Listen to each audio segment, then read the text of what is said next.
اپنوں کا ساتھ ہندی مورل اسٹوری۔ پاروتی جی جلدی جلدی گھر کا کام نپٹا کر بینک کے لیے چل دیں۔ انہیں امید تھی کہ آج تو پنشن ضرور مل جائے گی۔ وہ جیسے ہی بینک کے گیٹ پر پہنچی، سیکورٹی گارڈ: ماں جی، آج آپ پھر سے آ گئیں۔ میں نے آپ کو کہا تھا اس مہینے پنشن دیر سے آئے گی۔ ابھی پنشن نہیں آئی ہے۔ یہ سن کر پاروتی جی کا کلیجہ بیٹھ گیا۔ پاروتی جی: بیٹا 2 مہینے ہونے کو آئے، گھر میں کھانے کے لیے ایک دانہ نہیں ہے۔ اگر اب بھی پنشن نہ ملی تو میں زندہ نہیں رہوں گی۔ بیٹا ایک بار مینیجر سے مل لینے دے۔ بوڑھی پاروتی جی پر ترس کھا کر اس نے انہیں اندر جانے دیا۔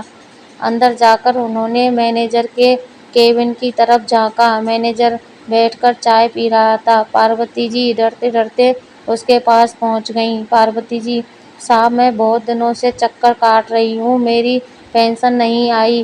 ان کی آواز سن کر مینیجر چونکا۔ مینیجر: ارے ماں جی، آپ باہر پتہ کیجئے۔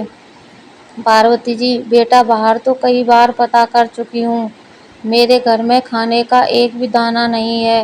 آپ میرے کو کچھ پیسے ادھار دلوا دیجئے، جب پنشن آئے اس میں کاٹ لینا۔ مینیجر: نہیں ماں جی، ایسا نہیں ہوتا، ایسے ہم ادھار نہیں دے سکتے، جب آپ کی پنشن آئے گی تبھی آپ کو ملے گی۔ مینیجر کا روکھا سا جواب سن کر پاروتی جی باہر آ گئیں اور گھر کی اور چل دیں۔ چلتے چلتے وہ تھک گئی تھیں تو ایک بند دکان کے باہر بیٹھ گئیں۔ پاروتی جی نے سامنے دیکھا تو ایک ریسٹورینٹ تھا، جسے دیکھ کر انہیں کچھ یاد آیا۔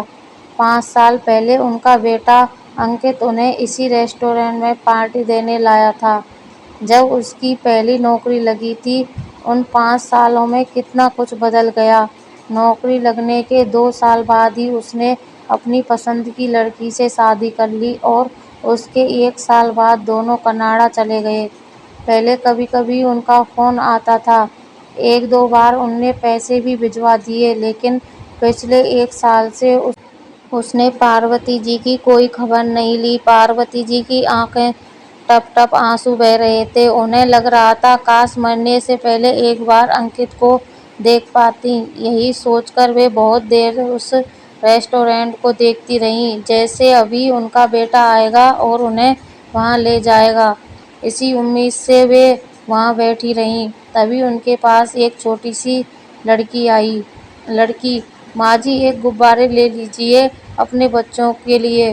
ماں جی کو روتا دیکھ وہ ان کے پاس بیٹھ گئی۔ لڑکی: ماں جی، آپ کیوں رو رہی ہیں؟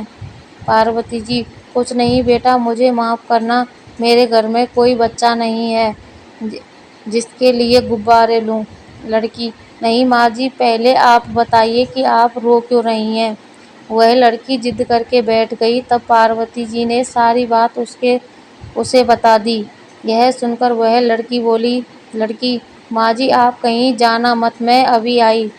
وہ لڑکی سگنل پر کھڑے اور بچوں کے پاس گئی اور ان سے کچھ بات کرنے لگی۔ کچھ دیر میں وہ لڑکی واپس آئی، اس کے ساتھ کچھ اور بچے تھے، اور بولی: لڑکی: ماں جی، ہاتھ آگے کیجئے۔ پاروتی جی نے جیسے ہی ہاتھ آگے کیا، اس نے ان کے ہاتھ پر کچھ رکھ دیا اور مٹھی بند کر دی۔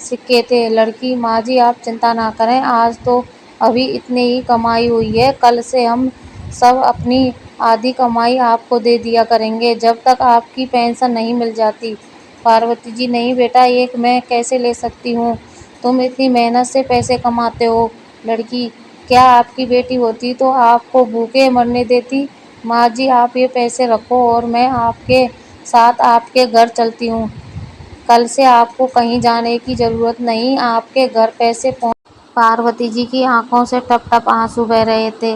اپنا سگا بیٹا انہیں بے سہارا چھوڑ گیا تھا، اور جن بچوں کو ہر سگنل پر ہم ترسکار کی نظروں سے دیکھتے ہیں، وہ ایشور کی طرح مدد کرنے آ گئے۔ پاروتی جی: بیٹا تم کون ہو؟ میں تو تمہارا نام بھی نہیں جانتی۔ لڑکی: میرا نام شانتی ہے، یہ بھولا ہے، یہ روی ہے۔ دھیرے دھیرے وہ سب کے نام گنانے لگی۔ پاروتی جی: بیٹا میں یہ پیسے نہیں لے سکتی، اسے تم رکھو، میں کوئی نہ کوئی انتظام کر لوں گی۔ لڑکی: ماں جی، ہم سب اناتھ ہیں، یہی سگنل پر کچھ سامان بیچ کر گزارا کرتے ہیں اور پاس ہی میں ہماری جھگی ہے، وہیں رہتے ہیں۔ پہلے ہم بھیک مانگتے تھے، پھر کچھ پیسے جوڑ کر ہم نے سامان بیچنا شروع کر دیا۔ پاروتی جی: خبردار جو اپنے آپ کو اناتھ کہا، ابھی مجھے اپنی بیٹی کہہ رہی تھی تم سب اناتھ نہیں ہو، تم سب میرے گھر چلو، آج سے وہیں رہنا، ویسے بھی میں اکیلی رہتی ہوں۔ لڑکی: نہیں ماں جی، ہم اس لائق نہیں جو آپ کے گھر میں رہیں، ہمارے جیسے لوگ تو یہیں جھگی میں رہتے ہیں۔ پاروتی جی: بیٹا، تم سب ان لوگوں سے بہت زیادہ امیر ہو جو بڑے بڑے عالیشان مکانوں میں رہتے ہیں۔ جو دولت تمہارے پاس ہے وہ ان سب کے پاس کہاں؟ پاروتی جی ان سب بچوں کو اپنے گھر لے آئیں، اس لڑکی نے، اور اس کے سات بچے باہر سے کھانے پینے کا سامان لے آئے۔ پاروتی جی نے کھانا بنایا، سب نے کھانا کھایا، اس کے بعد وہ سب اپنے کام پر چل دیے۔ پاروتی جی: میں رات کو کھانا بنا کر رکھوں گی، آج سے تم سب یہیں رہو گے اور شام کو ٹائم سے آ جانا۔ یہ سن کر وہ لڑکی رونے لگی۔ لڑکی: ماں جی، آج مجھے میری ماں یاد آ گئی، وہ بھی اسی طرح میرے لیے کھانا بنا کر رکھتی تھی، اب وہ اس دنیا میں نہیں ہے۔ پاروتی جی: بیٹی، آج سے مجھے اپنی ماں سمجھ، اور تیری ہی نہیں، میں ان سب کی ماں ہوں۔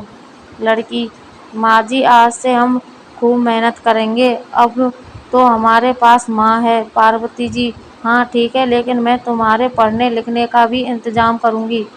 اس طرح پاروتی جی کو بھی اپنوں کا ساتھ مل گیا، اب وہ اکیلی نہیں تھی، اب سے جینا چاہتی تھی ان بچوں کے بھوشیہ کے لیے۔ کہانی اچھی لگے تو چینل کو سبسکرائب کر لیں، لائک کریں، ویڈیو کو شیئر کریں۔ دھنیہ واد۔